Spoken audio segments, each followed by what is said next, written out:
ചിലർക്ക് ഇതൊരു നൊസ്റ്റാൾജി ആയിരിക്കും, അല്ലെങ്കിൽ ചിലവർക്ക് ഇപ്പോഴും കിട്ടിക്കൊണ്ടിരിക്കുന്നതായിരിക്കും. ഈ അച്ഛനമ്മ ആരെങ്കിലും ഒക്കെ ഫാമിലി യൂണിറ്റ് മീറ്റിങ്ങിന്, പ്രത്യേകിച്ച് ക്രിസ്ത്യൻസിൻ്റെ കാര്യമായിട്ട് ഞാൻ പറയുന്നത്, ഫാമിലി യൂണിറ്റ് മീറ്റിങ്ങിന് പോയി കഴിഞ്ഞിട്ട് അവർ തിരിച്ചു കൊണ്ടുവരുന്ന ആ ഒരു സ്നാക്സിൻ്റെ ഒരു പാക്കറ്റ് ഉണ്ടല്ലോ, അത് കിട്ടാൻ വേണ്ടി കാത്തു നിൽക്കുന്നു.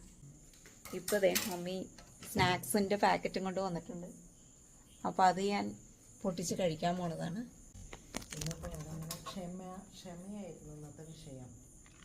ഒരു ഫ്രൂട്ടി, എന്തെങ്കിലും ഒരു ഡ്രിങ്ക്സ് അതുണ്ടാവും. പിന്നെ ചിലപ്പോൾ ഒരു കേക്ക് പീസ് ഉണ്ടാവും. പിന്നെ ഒരു കുക്കീസ് അല്ലെങ്കിൽ ഒരു ബിസ്ക്കറ്റ്. ഇത് എന്തെന്ന് ഇത് കുക്കിയാണോ ബിസ്ക്കറ്റാണോ? ഇത് പരിപ്പോടെയാണോ? സോറി, ഇത് പരിപ്പോടെയായിരുന്നു. ഇത് ഇങ്ങനെ ഇരിക്കണ പരിപ്പോടെ ഞാൻ ആദ്യമായിട്ട് കാണുന്നത്. ഇത് പരിപ്പോടെയാണോ? ഇങ്ങനെ ഇരിക്കണ പരിപ്പോടെ ഞാൻ ആദ്യമായിട്ട്. കുക്കി പോലെ അല്ലേ?